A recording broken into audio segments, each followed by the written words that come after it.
예, 하나님의 말씀 창세기 24장 9절 말씀부터입니다. 하나님의 말씀 창세기 24장 9절 말씀부터 제가 봉독을 해드리겠습니다.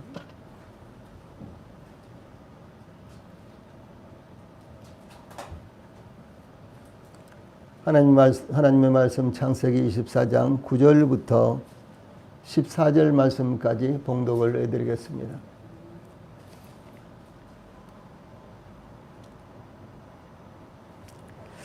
예, 봉독하겠습니다. 그 종이 이에 그의 주인 아브라함의 허벅지 아래에 손을 넣고 이 일에 대하여 그에게 맹세하였더라.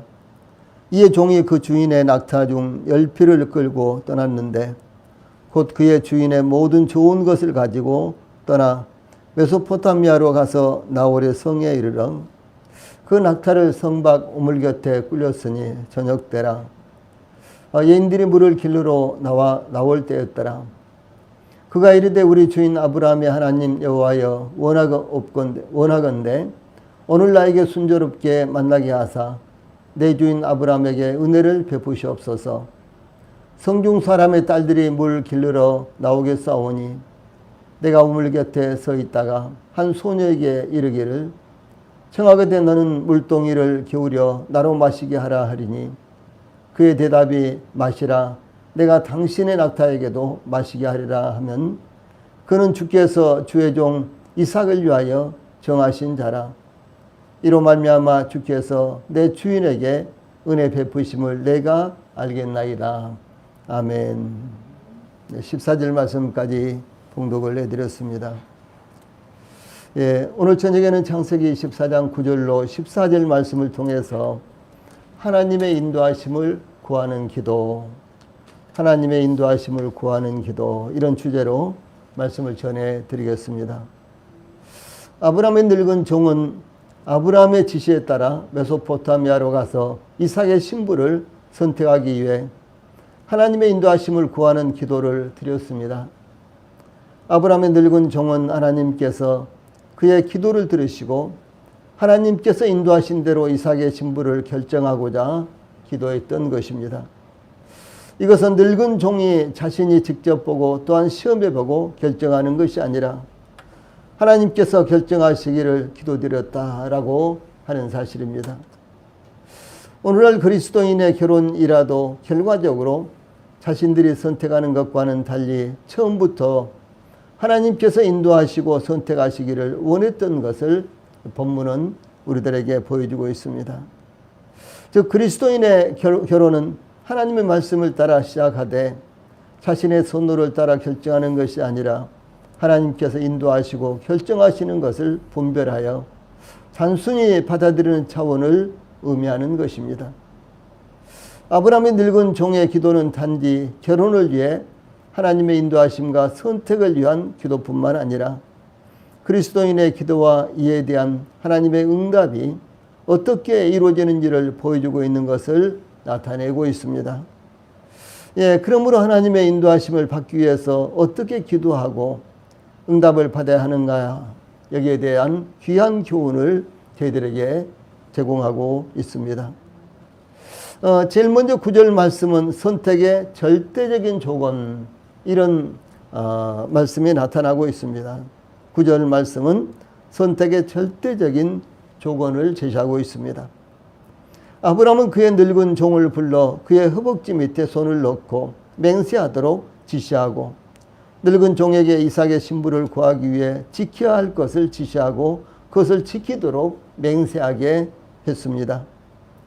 아브라함은 그의 늙은 종에게 내 허벅지 밑에 내 손을 넣으라. 여기 2절에도 그런 말씀이 나옵니다. 내 허벅지 밑에 내 손을 넣으라. 이렇게 요청했는데 아브라함의 지시를 받은 늙은 종은 9절 말씀 그의 주인 아브라함의 허벅지 아래에 손을 넣고 이 일에 대하여 그에게 맹세하였더라 라고 증거하고 있습니다. 이 개역 한글판에는, 그러니까 지금 우리가 보고 있는 성경 말고 이전에 보던 이 성경판, 거기에는 내 손을 내 환도뼈 밑에 넣으라 이렇게 번역을 했죠. 내 손을 내 환도뼈 밑에 넣으라. 그런데 지금 우리가 보고 있는 성경에서는 허벅지 아래에 손을 넣고 이렇게 되어 있습니다.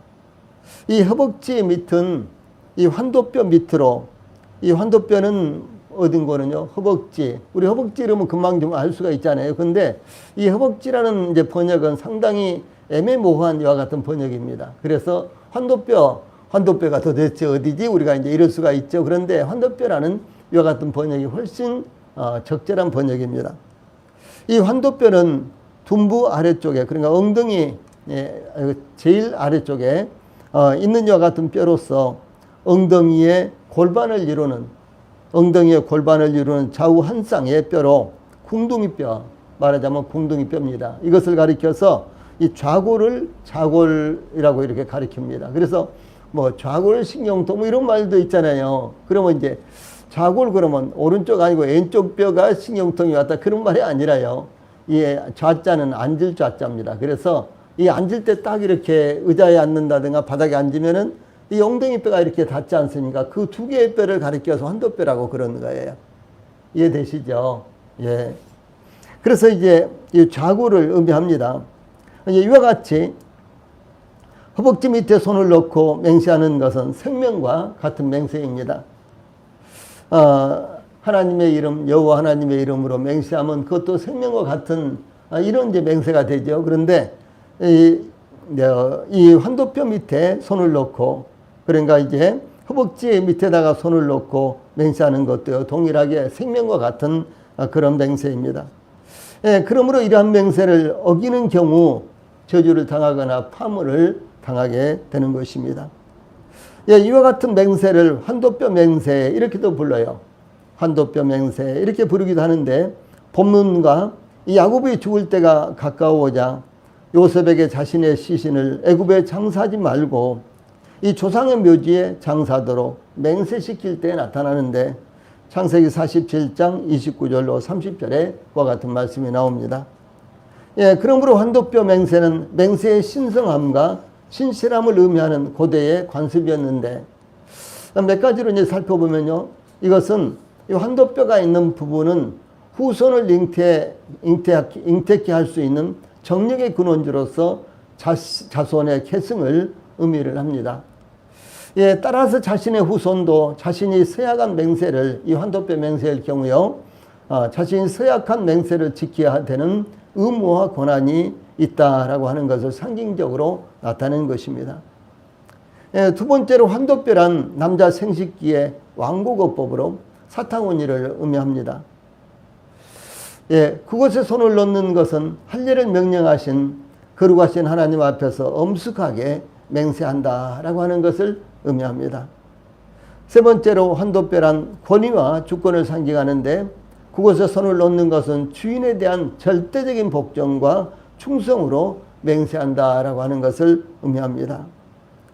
네 번째로 환도뼈는 사람의 가장 은밀한 부분으로 그곳에 손을 넣는 것은 가장 친밀한 관계다라고 하는 것을 증거하는 표시다라고 하는 것입니다. 예, 그러므로 아브라함이 그의 늙은 종에게 환도뼈에 손을 넣고 맹세하도록 요구하고, 늙은 종은 아브라함의 요구대로 시행한 그것은 이삭의 결혼의 중요성과 결혼 조건의 중요성이 마치 생명의 중요성과 같은 것임을 나타내는 것입니다. 예, 그러므로 결혼과 관련하여 성경에서 가르치는 하나님의 말씀을 생명처럼 받아들여야 된다라고 하는 것입니다. 그래서 결혼과 관련해서 하나님께서 말씀하신 것을 지켜도 되고 지키지 않아도 되고, 오늘날 다원화된 이와 같은 세상인데 뭐 그것까지 결혼 조건으로 꼭 지켜야 되느냐 뭐 이렇게 생각할 수도 있지만은 그렇지 않다는 것이죠. 그래서 이와 같이 환도뼈 맹세로 이제 아브라함이 그의 늙은 종에게 맹세하게 한 것은 이 결혼의 조건을 지키는 것은 마치 생명과 같은 것이다 라고 하는 것입니다. 그래서 이 결혼과 관련하여 성경에서 가르치는 하나님의 말씀을 생명처럼 받아들여야 된다라고 하는 것을 말씀하고 있습니다.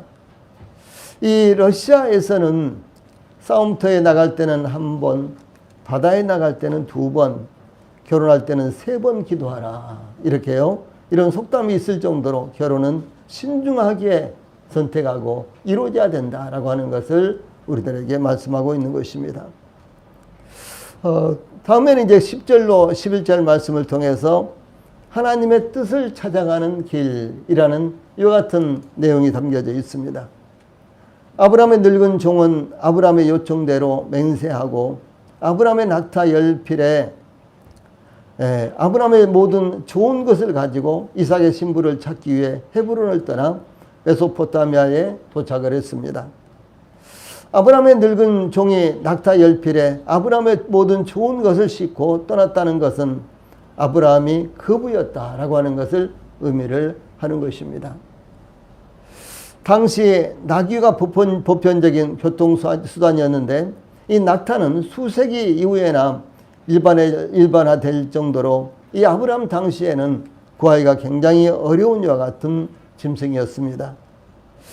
그러므로 이것은 아브라함이 거부였다는 것을 의미하고, 그러니까 낙타 10필에 신부에게 이제 줄 이와 같은 선물을 이제 싣고 갔다 하고 하는 것은 아브라함이 아주 거부였다는 사실을 의미하고, 한편 아브라함은 이삭의 신부를 구하기 위해서 그의 모든 좋은 것을 실어 보냈다는 것은 충분한 예물을 보냈다라고 하는 것을 의미합니다.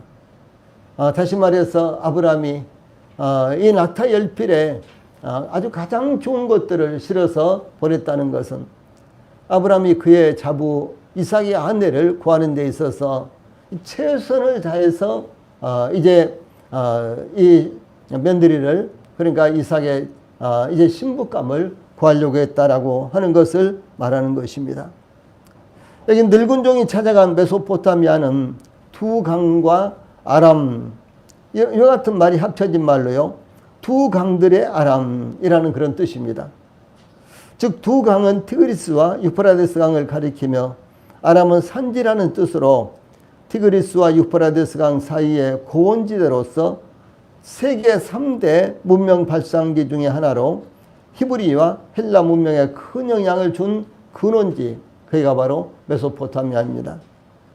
또한 이 메소포타미아로 가서 나홀의 성에 이르렀다고 하는데, 나홀은 아브라함의 동생으로 창세기 11장 26절에 보면요, 아브라함 다음에 나홀이 나옵니다. 그래서 아브라함의 동생으로 아브라함의 아버지의 가족들이 거주하는 하란에 도착한 것을 의미합니다. 그러니까 아브라함의 아버지의 가족들이, 아버지가 데라인데 데라의 가족들이 하란에 살고 있었는데 여기 이제 늙은 종이 나홀의 성에 도착했다라고 하는 것은 바로 그 데라가 살고 있는 동네에, 데라가 살고 있는 메소포타미아에 도착했다라고 하는 것을 의미합니다.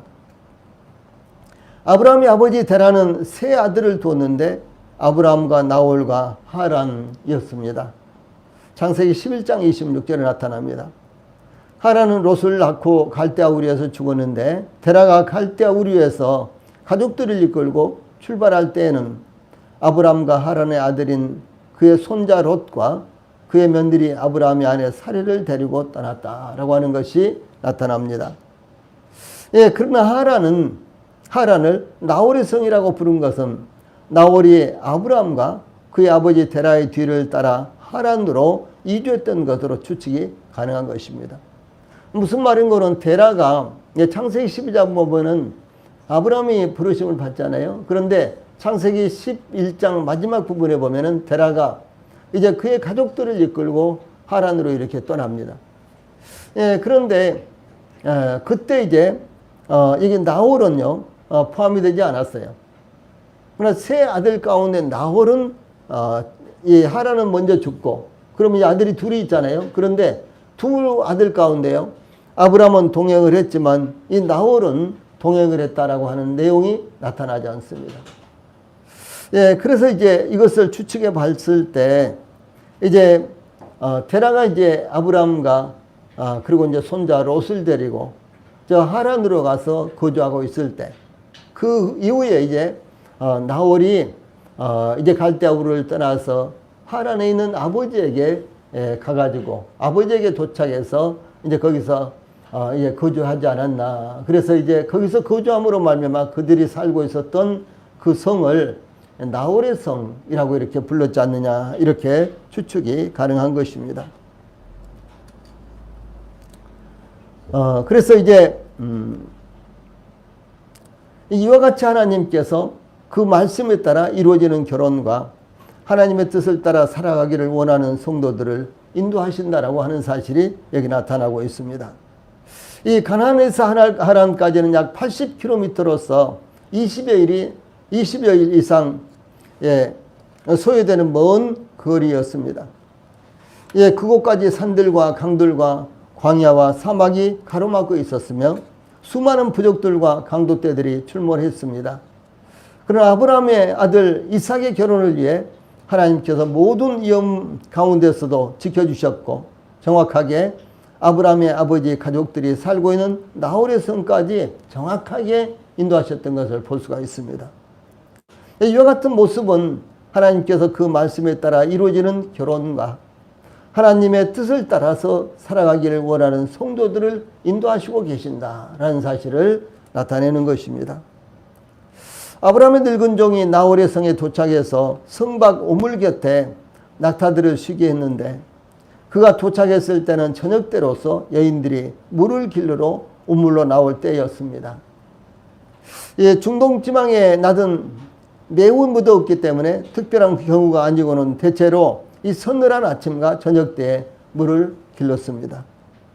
또한 물을 깃는 것은 신분의 과를 막론하고 여자들의 고유한 의무였는데 여자들은 물동이나 가죽부대를 어깨에 메거나 머리에 이고 운반을 했습니다. 저희들이 어렸을 때도 샘에서 혹은 우물에서 물을 길러가지고 오는 것은 여자들의 몫이었습니다. 저희 동네 같은 경우는 남자들이 물을 길르러 가고 이런 경우는 거의 없었습니다. 그런데 이제 저희들이 한 중고등학교 다닐 때쯤부터 물찌개가 나왔어요. 그러니까 이렇게 짊어지고 하는데 뒤에다가 이렇게 막대기를 이제 묶어가지고요. 이 양쪽에다가 이제 물통을, 그러니까 보통 여자들이 이제 물통을 이고 가면은 하나밖에 못 이고 다니잖아요. 그런데 이 물찌개를 지면 양쪽에다가 이렇게 대롱대롱 매달라가지고요. 두 개를 이렇게 짊어지고 갔어요. 그런데, 저희가 이제 살고 있었던 그런 동네의 경우는요. 여성들이 이렇게 물찌개를 치는 경우는 한 번도 못 봤어요. 그런데 이제 남자들, 특히 이제 젊은 사람들이 물찌개를 치고 물을 길르는 이와 같은 모습은 몇 번 봤는데, 제 집에 이와 같은 물찌개가 있었기 때문에 제가 자주 물찌개를 졌어요. 그래서 그 물찌개에다가 물을 짊어지고 이렇게 집으로 왔던 이와 같은, 그러니까 물을 길렀던 그 같은 기억이요 몇 번 있습니다. 어떻든 간에 이제 저희들이 어렸을 때까지도 보통 물을 길르러 이 샘이나 우물에서 물을 길러 오는 일은 보통 여인들의 이와 같은 몫이었습니다. 그런데 이제 아브라함 당시라든가 혹은 또 예수님 당시라든가 우리가 사마리아 여인이 물을 길르러 오는 이와 같은 장면도 볼 수가 있잖아요. 그래서 그 다음에 또 창세기 28장에서는 이 레아와 라헬이 이제 양을 치다가 이제 그 우물에서 양들을 먹이기 위해서 또 우물로 오는 이와 같은 모습도 볼 수가 있죠. 네, 그래서 대체적으로 이 우물을 사용하는 것은 남자들이 아니라 여자들이었고 또 물을 길르러 오는 것도 여자들이었던 것을 알 수가 있는 것입니다. 그래서 이제 아브라함의 늙은 종이 나홀의 성에 도착해서 성막 우물 곁에 낙타들을 꿀렸다 쉬게 했는데요. 그때는 저녁 때로서 여인들이 물을 길르러 우물로 나올 때였습니다. 이 중동 지방의 낮은 매우 무더웠기 때문에 물을 길른 것은 특별한 경우가 아니고서는요, 대체로 서늘한 아침과 저녁 때에 물을 길렀습니다. 또한 물을 깃는 것은 신분의 과를 막노라가 여자들의 고유한 의무였는데 여자들은 물동이나 가죽 부대를 어깨에 메거나 머리에 이고 운반을 했습니다. 이 머리에 이고 물동이를 머리에 이고 운반한다든가 뭐 짐을 머리에다가 이고 운반한다든가 이런 경우가요 전 세계적으로 그렇게 많지 않습니다. 그런데 성경에 보면 이스라엘 백성들이 이제 머리에 이고 운반을 한다든가 아니면은 이 어깨에 메고 운반한다든가 그런 내용을 볼 수가 있고요. 그리고 이제 또 이 우리나라가 아주 전통적으로 머리에 이고 여자들이 머리에 이고 이와 같이 운반을 하는데 그런 나라가 그렇게 많지는 않습니다. 그런데 여자들이 물동이나 가죽부대를 어깨에 메거나 머리에 이고 이렇게 운반을 했던 것이 이스라엘의 풍습이었습니다. 아브라함의 늙은 종이 나홀의 성에 도착해서 곧바로 아브라함의 아버지 테라의 집을 찾은 것이 아니라 성 밖 우물 곁에 낙타들을 쉬게 하고 머문 것은 하나님의 뜻을 확인하기 위한 이와 같은 것이었습니다. 네, 자, 우리가 생각할 때 나홀의 성에 도착했다. 그렇다면 바로 이 테라의 집이 어디냐? 라고 이렇게 사람들에게 물어서 이제 테라의 집을 바로 가야 되잖아요. 그런데 그것이 아니라 성 밖에 우물 곁에 머물고 있었다라고 하는 사실입니다. 그것은 하나님의 뜻을 확인하기 위한 것이었습니다. 아브라함의 늙은 종은 대단히 중요한 사명을 받아서 이 나홀의 성을 찾은 것이었습니다. 그러므로 그는 더욱 신중하고 또 신중하게 하나님의 뜻을 구해야 될 필요를 깨닫고 있었던 것입니다. 우리 성도들도 대단히 중요한 일이라면 바쁜 대로 서둘러 결정하지 말고 더욱 이제 신중하게 기도하면서 하나님의 응답을 기다려야 할 필요가 더욱 많다는 것을 기억하시기 바랍니다. 급한 일일수록 중요한 일일수록 이제 가볍게 결정한다거나 급하게 결정하지 말고 더욱 여유를 가지고 기도하면서 결정을 해야 된다라고 하는 사실입니다. 주 예수님께서 승천하시면서 사도행전 1장 4절로 5절에 보면 제자들에게 예루살렘을 떠나지 말고 내게서 들은 바 아버지께서 약속하신 것을 기다리라. 요한은 물로 세례를 베풀었으나 너희는 몇 날이 못되어 성령으로 세례를 받으리라. 이렇게 말씀하셨습니다. 제자들에게 성령을 부어주는 것은 대단히 중요한 사역이었습니다. 그러므로 예루살렘을 떠나지 말고 예수님께서 말씀하신 대로 아버지 하나님의 약속을 기다리라. 이렇게 지시하신 것입니다. 루터는 날마다 2시간씩 기도했는데 더욱 중요한 일을 처리해야 되는 이와 같은 날이면 4시간을 기도했다고 합니다. 그러므로 서두르지 않고 기도하는 것이 문제 해결의 첫걸음이라는 것을 우리 성도들도 잊지 않기를 바랍니다. 다음에 12절 말씀에는 일과 기도의 순서라는 이런 내용이 담겨져 있습니다. 아브라함의 늙은 종은 12절에 우리 주인 아브라함의 하나님 여호와여 원하건대 오늘 나에게 순조롭게 만나게 하사 내 주인 아브라함에게 은혜를 베푸시옵소서 이렇게 기도합니다. 이 아브라함의 늙은 종은 일을 시작하기 전에 먼저 기도했습니다. 그리스도인들에게 일과 기도의 순서가 바뀌는 경우가 흔합니다. 일이 먼저요 기도가 나중인 경우가 대부분입니다. 그러면 하나님의 인도하심과 도우심을 얻을 수가 없게 되는 것입니다. 반드시 중요한 것은 아무리 바쁜 일이라고 할지라도 일보다는 기도가 먼저라는 것을 우리 성도들이 잊어서는 절대로 안 되는 것입니다. 아브라함의 늙은 종은 나의 주인이신 하나님 여호와여, 나의 주인이신 하나님 여호와여 이렇게 기도의 대상을 언급하지 않고요. 우리 주인 아브라함의 하나님 여호와여라고 기도의 대상을 언급을 합니다. 자, 무슨 말씀이거든요?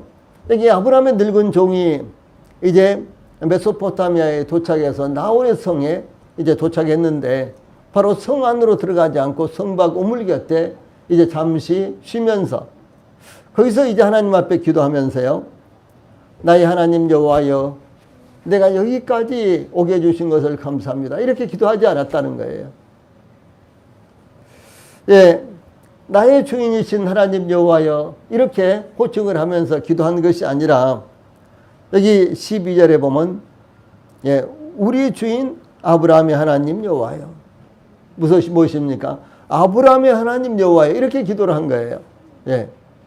나의 하나님 여호와여 이렇게 기도해야 되잖아요. 당연히 제가 기도할 때는 나의 하나님 여호와여 이렇게 기도를 해야 되겠죠. 그런데 이 아브라함의 늙은 종은 나의 하나님 여호와여 이렇게 기도한 것이 아니라 나의 주인 아브라함의 하나님 여호와여 이렇게 기도를 했다라고 하는 사실입니다. 그래서 기도의 대상을 이렇게 언급을 합니다. 늙은 종에게 있어서 아브라함이 하나님이라면 그 자신의 하나님이시기도 하는 것입니다. 예, 그러나 늙은 종은 자신의 하나님이라고 하지 않고 아브라함의 하나님이라고 불렀던 것입니다. 이것은 그가 맡은 사명을 감당함에 있어서 그 자신보다도 아브라함이 더욱 중요했기 때문인 것입니다. 또한 그 자신의 하나님이 여호와이시기 때문에 아브라함이 하나님이 되신 것이 아니라 아브라함이 하나님이시기 때문에 그 자신의 하나님이 되셨다라고 하신 것 때문입니다. 이와 같이 하나님이 우리 하나님이 되신 것은 주 예수님의 하나님이시며 아버지시기 때문에 하나님이 우리의 하나님이 되신다라는 사실을 우리가 기억해야 되는 것입니다. 이와 같은 관계를 우리가 깊이 깨달아야 이 하나님과 친근하게 교제할 수 있고 또 필요를 따라서 기도의 대상을 어떻게 호칭해야 될 것인가를 분명하게 알 수가 있는 것입니다. 아브라함의 늙은 종은 그 다음에 12절에 원하건대 오늘 나에게 순조롭게 만나게 하사라고 이렇게 기도하므로 하나님께서 자신의 사명을 순조롭게 감당할 수 있기를 기도했습니다. 하란에 도착하였지만 일이 틀어질 수도 있었습니다. 테라의 가족들에게는 시집 보낼 만한 규수가 없다거나 테라의 가족들이 반대한다거나 그 가족들이 이미 이주했을 수도 다른 곳으로 이사 갔을 수도 있는 일이었습니다. 아브라함이 그의 아버지와 그리고 그의 형제들과 헤어진 것은 무려 70년이나 흘렀기 때문에 그 70년 사이에 전혀 예상하지 않은 일들이 일어났을 수도 있었던 것입니다. 그러므로 아브라함의 늙은 종은 오늘 순조롭게 만나게 해주실 것을 간구했다라고 하는 사실입니다. 아브라함의 늙은 종은 또한 여기 12절에 내 주인 아브라함에게 은혜를 베푸시옵소서라고 이렇게 기도합니다. 즉 아브라함의 늙은 종은 신부감을 구하기 위해서 멀고 먼 길을 찾아온 저에게 은혜를 베푸시옵소서, 하나님 저에게 은혜를 베푸시옵소서 이렇게 기도하지 않았고요. 이렇게 기도하기보다는 내 주인 아브라함에게 은혜를 베푸시옵소서 이렇게 기도했습니다. 하나님은 아브라함의 종인 이 자신보다는 먼저 자신의 주인이신 아브라함과 관계를 맺고 있었습니다. 예, 그러므로 아브라함의 늙은 종은 처음부터 끝까지 아브라함이 중심이었습니다. 그는 아브라함으로부터 사명을 받았으며 아브라함의 지시한 일을 위해서 멀고 먼 길을 찾아왔습니다. 그러므로 그에게는 오직 아브라함이 그의 전부였다라고 하는 것입니다. 저희들도 무엇이든지 저희 자신들을 위해 땀을 흘리며 기도하고 일을 해서는 안 되는 것입니다. 오직 우리 하나님과 주 예수님의 영광을 위해서 수고하며 땀을 흘려야 하는 것입니다. 그 근원이 하나님이시며 우리 주님 예수님이시기 때문에 하나님 중심, 예수님이 중심이 돼야지 바로 나 자신이 수고하고 애쓰고 그렇게 한다고 해서 나 자신이 바로 중심이 돼서는 안 된다라고 하는 것을 말씀하고 있는 것입니다. 엘리가 대제사장으로서 섬길 때 그의 두 아들 홈리와 비나스는 하나님께 제사를 드린 후에 그들의 몫을 가져가야 되는데 제사를 드리기도 전에 그들이 먼저 좋은 부분을 가져갔으며 기름을 태우기도 전에 구워 먹을 고기를 빼앗아갔습니다. 그래서 이제 솥에다가 제사 드릴과 같은 고기를 삶으면요, 이제 삶고 있을 때 먼저 하나님 앞에 제사를 드린 다음에 그것이 당연히 제사장의 몫으로 돌아오기도 하고 그 다음에 제사를 드리는 백성의 몫으로 돌아오기도 하고 이렇게 되거든요. 제사는 항상 하나님 몫과 제사장 몫과 그리고 제사를 드리는 사람의 몫 이렇게요 세 등분을 항상 나누는 것입니다. 각각 구분이 되어 있었어요. 정해져 있었습니다. 그래서 이 엘리의 두 아들은 가만히 있어도요 자기들에게 돌아온 몫이 있었습니다. 그런데 제사를 드리기도 전에 지금 솥에서 삶고 있는데 갈고리를 가져와서 자기들이 먹고 싶은 부분을 건져갔어요. 이것이 얼마나 잘못된 것입니까? 그것뿐만 아니었습니다. 또 기름을 태우기도 전에 구워 먹을 고기를 빼앗아 갔습니다. 하나님께 드려야 하는 제사를 멸시했기 때문입니다. 예, 이런 일이 죄가 되어서 그들은 이 홈리와 비느하스 두 아들은요, 한날 한시에 죽음을 당하고 말았습니다. 참 중요합니다. 성경에 보면 예배를 얼마나 중요하게 여겼는지. 예배는 가장 중요한 것입니다. 예배는 그 어떤 것과도요, 타협이 돼서는 안 되는 것입니다. 예배는 우리가 하나님 앞에 드리는 것이잖아요. 근데 그 사이에 무엇이든지 우리의 욕심이나 아니면 이질적인 것이나 자연적인 것이나 이런 것이 끼면 안 되는 거예요. 예, 그래서 예배에 대해서 절대적인 입장을 우리 성도들이 가져야만 되는 것입니다. 예배는 최선을 다해서 드려야 되는 거예요. 항상 예배는요, 차선을 드리면 안 되는 거예요. 최선을 드려야 되는 것입니다. 예, 예배는 최선을 다해서 드려야 되는 것이지 이 차선을 드리는 것은 절대로 안 되는 것입니다. 그것은 아까우니까, 예, 그것은 너무 낭비되니까, 그것은 내가 지금 시간이 없으니까, 등등 이런 연유로 인해서요, 내가 차선책으로 예배를 드리면 안 되는 거예요. 예배는 가장 우선적인 것이 되어야 된다는 사실을 말씀하고 있는 것입니다. 그러므로 우리는 모든 것의 중심에 하나님의 자리를 우선적으로 인정해야 하는 것입니다. 모든 우선권은 하나님께 있어야 하는 것입니다. 하나님이 우리의 주권자이시기 때문이다 라고 하는 사실입니다. 만약 우리가 늙은 종의 입장이라면 하나님 합당하게 신부감을 거르도록 인도해 주십시오. 하나님 잘 분별하도록 인도해 주십시오. 아마 이렇게 기도했을 수도 있습니다. 그러나 늙은 종은 자신이 고르도록 인도해 주시기를 기도했던 것이 아니라 하나님께서 아브라함에게 은혜를 베풀어 주실 것을 기도했다라고 하는 사실입니다. 그러므로 본문은 아브라함의 늙은 종의 기도를 통해서 우리의 기도가 하나님 중심, 이 일의 중심이 아니라 하나님 중심이 되어야 한다라고 하는 사실을 교훈하고 있습니다. 또한 은혜는 우리가 복음을 깨닫고 구원을 받을 때에만 필요한 것이 아니라 우리의 모든 일상생활에서도 하나님의 은혜를 구해야 한다라고 하는 것을 가르치고 있는 것입니다.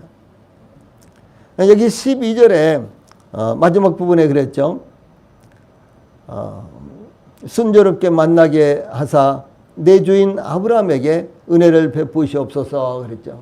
내 주인 아브라함에게 은혜를 베푸시옵소서 그랬습니다. 그래 은혜는 우리가 복음을 깨닫고 구원받을 때에만 필요한 것이 아니라 우리가 은혜로 구원받았죠.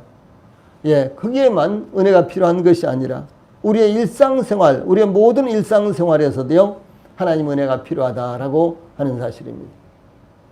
저는 이 은혜가 너무너무 귀했기 때문에, 예, 은혜가 무엇인지도 모르다가 구원받고 나니까 하나님께서 나를 은혜로 구원해 주셨다 라는 사실에 대해서 너무너무 감사해서 아주 오랫동안 이 은혜는요, 은혜를 오직 구원과 관련해서만 사용을 했습니다.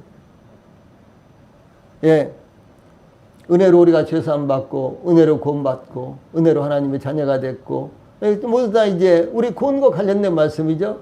그런데 이 성경에서는 우리의 구원과도 관련을 맺지만은 우리의 일상생활 가운데도 우리의 일상생활과도 은혜라는 단어가 관계를 맺고 있다라고 하는 것입니다. 그래서 우리가 은혜로 구원받고 또 우리가 은혜로 오늘날 믿음 가운데서 거하고, 예, 이렇게 되는 거예요. 하나님 은혜를 베푸사 오늘, 예, 하나님 앞에 온전히 영광을 올릴 수 있도록 해 주십시오. 이것도 은혜가 필요한 거예요. 그래서 저는 이제 은혜가 너무너무 소중했기 때문에, 예, 우리의 일상생활과 관련되는 은혜를요, 아예 은혜라는 단어를 사용하지 않았어요. 너무나 아주 경색된 이와 같은 신앙생활이었습니다. 그러나 우리 성도님들, 우리는 은혜로 구원받았습니다. 그런가 하면 또 우리의 매 순간마다의 삶도 하나님의 은혜가 꼭 필요한 것입니다. 그러므로 항상 은혜를 구하십시오. 마녀무로 13절과 14절은 구체적인 기도가 나타나고 있습니다. 그래서 이 아브라함의 늙은 종이요. 이제 이삭의 신부감을 구하기 위해서 구체적으로 기도하고 있다라고 하는 사실입니다. 아브라함의 늙은 종의 기도는 대단히 구체적이었습니다. 어떻게 하나님의 인도하심을 받을 수 있는가? 하나님의 인도하심이라고 확신할 수 있는가는 하나님의 인도하심을 받고자 하는 성도들에게도 대단히 중요한 것입니다. 예, 그러면 오늘 이 주제가 하나님의 인도하심을 구하는 기도잖아요. 그런데 단지 결혼을 위해서만 하나님의 인도하심을 구하는 기도를 드리는 것이 아니라 우리의 모든 삶 가운데서 매 순간마다 아니면 어떤 일을 할 때마다요, 하나님의 인도하심을 구해야 되는데 그때 우리가 어떻게 기도할 것인가 라고 하는 사실을 우리들에게 교훈하고 있는 것입니다. 아브라함의 늙은 종은 13절에 성중 사람의 딸들이 물 길르러 나오겠사오니 내가 우물 곁에 서 있다가 14절 한 소년에게 이르기를 청하건대 나는 물동이를 기울여 나로 마시게 하라 하리니 그의 대답이 마시라 내가 당신의 낙타에게도 마시게 하리라 하면 그는 주께서 주의 종 이삭을 위하여 정하신 자라 이로 말미암아 주께서 내 주인에게 은혜 베푸심을 내가 알겠나이다. 이렇게 기도를 했습니다. 예, 아브라함의 늙은 종은 기도하기를 지금이 저녁 때라서 성중의 여자들이 물을 길르러 나올 때인데 제일 먼저 물을 길르러 나오는 여자를 하나님께서 점잖은 이삭의 신부감으로 확신하겠습니다 라거나 물을 길르러 나오는 여자들 중에 아리따운 여자나 예쁜 여자나 혹은 아브라함의 늙은 종 자신에게 먼저 말을 건네는 여자를 고르겠다 이렇게 하지를 않았어요.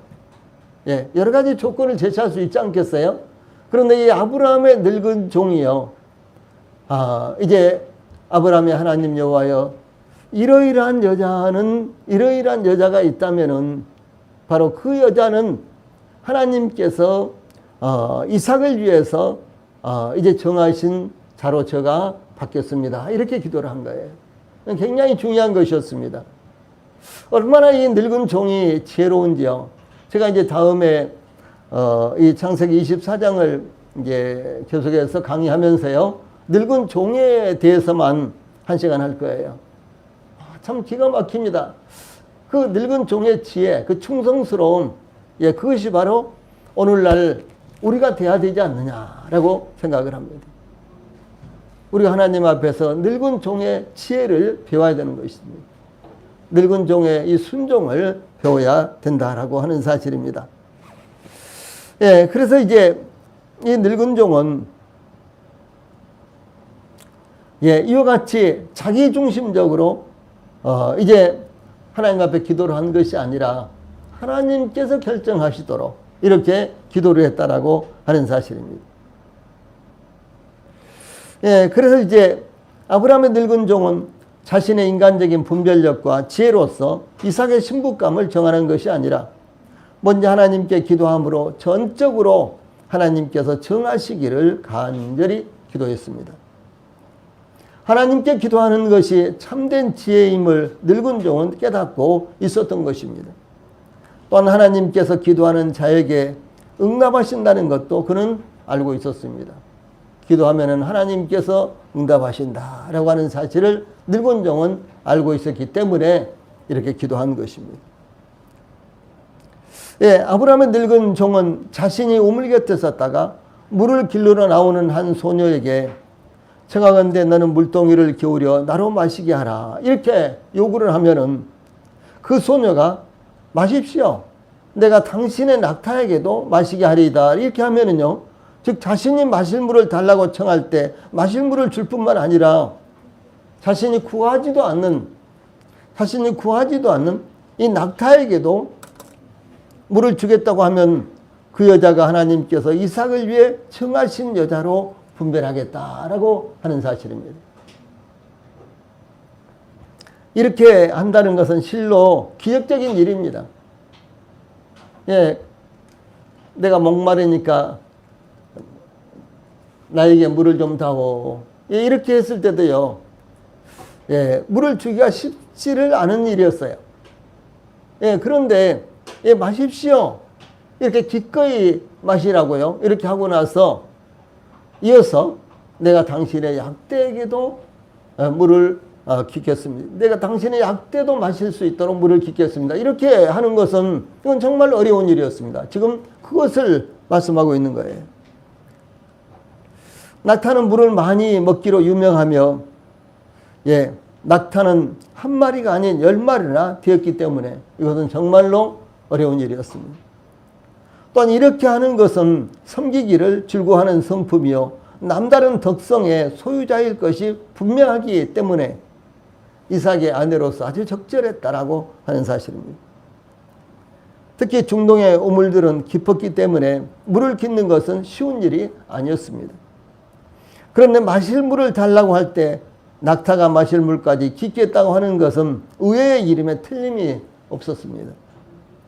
낙타는 긴 여행으로 인해 많은 물을 마셔야 하는 짐승입니다. 그런데 낙타는 10마리나 되었기 때문에 많은 물이 필요했습니다. 예, 낙타는 뭐 그냥 한 동이씩은 마실 거예요. 그렇게 낙타가 물을 많이 마십니다. 그 대신 낙타는요, 물을 뭐 한 달씩 이렇게 안 마셔도, 한 달인지는 제가 잘 모르겠는데, 정확한 날짜 지금 뭐 잘 모르겠어요. 그런데 아주 오랫동안 낙타는요, 마시지 않아도 되는 거예요. 왜 그럴까요? 잔뜩 마시고요. 이 몸 속에는 예, 물 항아리처럼 물을 저장하는 곳이 따로 있어요. 낙타는요. 예, 그렇기 때문에 물이 있을 때 잔뜩 이렇게 마셔놓고 그 물을 조금씩 쓰는 것입니다. 예, 이것이 바로 낙타예요. 그러니까 낙타가 10마리나 되는데 그 낙타가 마실 물이 얼마나 많겠어요. 예, 거기 낙타가 10마리나 세워져 있는데 내가 당신에게 물을 기꺼이 드릴 뿐만 아니라 이 낙타를 위해서도 내가 물을 깃겠습니다. 라고 하는 것은요, 처녀로서 이것은 대단히 어려운 이와 같은 말이었다라고 하는 것이죠. 그래서 낙타는 10마리나 되었기 때문에 많은 물이 필요했습니다.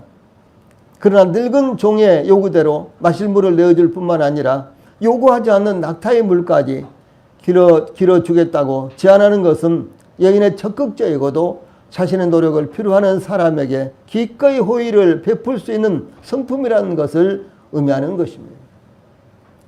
우리 성도님들도 여기 여인처럼 이와 같은 성품을 가지시기를 원합니다. 자기 희생적인 성품, 기꺼이 남을 도와주려고 하는 이와 같은 성품, 그리고 남의 필요가 무엇인지를 찾아서 도우려고 하는 이와 같은 성품. 이와 같은 성품 얼마나 아름다운 성품입니까? 늙은 종이 마실 물을 달라고 요청하면 마실 물을 줄 뿐만 아니라 낙타에게도 마시게 하겠다고 제의하는 여자를 하나님께서 정하신 이삭의 신부감이라는 조건으로 기도한 것은 상냥하고 친절한 마음씨와 아브라함을 이어서 족장이 될 이삭의 아내로서 이제 이삭이 족장이 될 거 아니에요. 아브라함이 이제 세상 떠나면 그 다음에 이제 아브라함을 이어서 이삭이 족장이 되죠. 그런데 족장의 아내로서요, 부족을 이루고 있는 모든 구성원들을 기꺼이 섬길 수 있는 성품이야 했다라고 하는 사실입니다. 그래서 만약 이런 여자라면은 예, 아브라함의 이제 아들로서 이삭이 족장이 될 텐데 이 족장의 아내로서 이 부족들 모든 사람들을 기꺼이 섬길 수 있는 이와 같은 성품이 아니겠느냐라고 하는 사실입니다. 그러므로 아브라함의 늙은 종은 그의 기도에 부합하는 여자를 하나님께서 정하신 이삭의 신부감으로 받아들이고 이로 말미암아 주께서 내 주인에게 은혜 베푸심을 내가 알겠나이다 라고 14절 마지막 부분에 그렇게 기도했습니다. 하나님은 때때로 그 기도의 진실성 여부에 따라서 이와 같은 기도를 들으십니다. 기도는 부르심을 받았을 때 만일 내가 주께 은혜를 얻었사오면 나와 말씀하신 이가 주 되시는 표징을 내게 보이소서. 내가 예물을 가지고 다시 주께로 와서 그것을 주 앞에 드리기까지 이곳을 떠나지 마시기를 원하나이다. 하니 그가 이르되 내가 너희 돌아오기까지 머무르리라. 이사야 사사기 6장 17절 18절 이와 같은 말씀인데 이렇게 응답합니다. 이 기도원이 부르심을 받았는데 만약에 당신이 하나님의 사자라면 내가 예물을 가서 준비해 가지고 올 테니까 그때까지 여기에 계셔 주십시오. 그렇다면 당신이 하나님의 사자인 것을 내가 믿겠습니다. 라고 이렇게 제의를 했어요. 그랬더니 이 사자가 기꺼이 그렇게 하려무나, 예, 그렇게 할지어다. 라고 이렇게 했다라고 하는 것입니다. 또한 기드온은 백성들을 이끌고 이제 미디안과 전쟁을 하기 위해서 그 전쟁에 참전하기 전에 사사기 6장 36절 37절에 보면 주께서 이미 말씀하신 같이 내 손으로 이스라엘을 구원하시려거든 보소서 내가 양털 한 뭉치를 타작마당에 두리니 만일 이슬이 양털에만 있고 주변 땅은 마르면 주께서 이미 말씀하신 같이 내 손으로 이스라엘을 구원하실 줄을 내가 알겠나이다 라고 이렇게 요청을 했어요. 정말로 하나님 저를 통해서 저를 사용하셔서 이스라엘을 구원하실 것입니까? 그렇다면요, 하나님 지금 저 손에 양털이 한 뭉치 있는데 오늘 밤 자고 내일 아침에 일어나 봤을 때요, 이 양털에만 이슬이 내렸고 주변의 땅에는 이슬이 없다면은 그러면 하나님께서 부르심이 사실이며 확실하다는 것을 내가 믿겠습니다 라고 한 거예요. 그 이튿날 이제 일어나서 기드온이 보니까요, 주변 땅은 바짝 말랐는데 양털은, 예, 이슬이 잔뜩 이슬을 머금고 있었어요. 그래서 그 양털을 이 그릇에다가 이렇게 짜니까 그릇이 한 그릇이나 물이 나왔다고 하는 것이죠.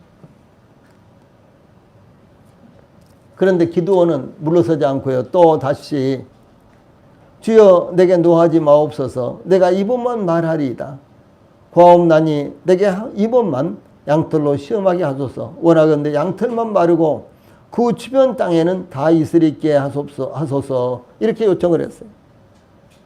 자, 어쩌냐에는 양털에만 이슬이 있고 주변의 땅은 바짝 마르도록 이렇게 요청을 했는데 오늘 저녁에는 양털은 바짝 마르고 주변의 땅만 이슬이 잔뜩 내리도록 이렇게 해 주십시오. 그렇다면은 하나님께서 저를 통해서 이스라엘을 구원하실 줄로 내가 믿겠습니다라고 이런 기도를 드렸습니다.